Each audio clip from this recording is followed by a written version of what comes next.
हजुरहरू गोसाइकुण्ड यात्रा गर्दै हुनुहुन्छ भने धुन्चे बजारबाट पदयात्रा सुरु हुन्छ।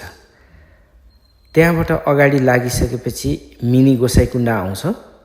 मिनी गोसाइकुण्डदेखि अगाडि बढिसकेपछि घट्टे खोला हुँदै हजुरहरू खिन्दे भन्ने ठाउँमा पुग्नुहुन्छ। खिन्दीदेखि देउराली भन्ने ठाउँमा पुग्नुहुनेछ।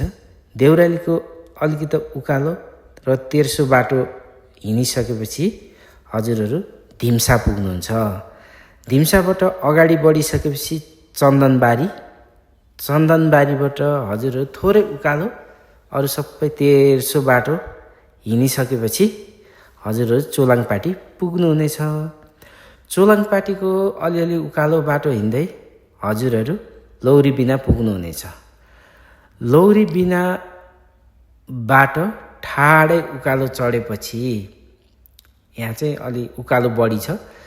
ठाडै उकालो चढिसकेपछि बुद्ध मन्दिर आउँछ। बुद्ध मन्दिरबाट अगाडि लागिसकेपछि गणेश भगवान र शिव भगवानको मन्दिर आउँछ। त्यहाँबाट हजुरहरूले गोसाइकुण्डको होटेल र भैरवकुण्ड देख्न सक्नुहुनेछ। त्यहाँबाट अगाडि लागिसकेपछि थोरै तेर्सो र उकालो बाटो लागेपछि हजुरहरू गोसाइकुण्ड पुग्नुहुनेछ। गोसाइकुण्डको त्यसपछि दर्शन गर्नुहुनेछ। गोसाइकुण्डको किनार हुँदै थोरै माथि जानुभयो भने त्रिशुलधारा देखिनेछ।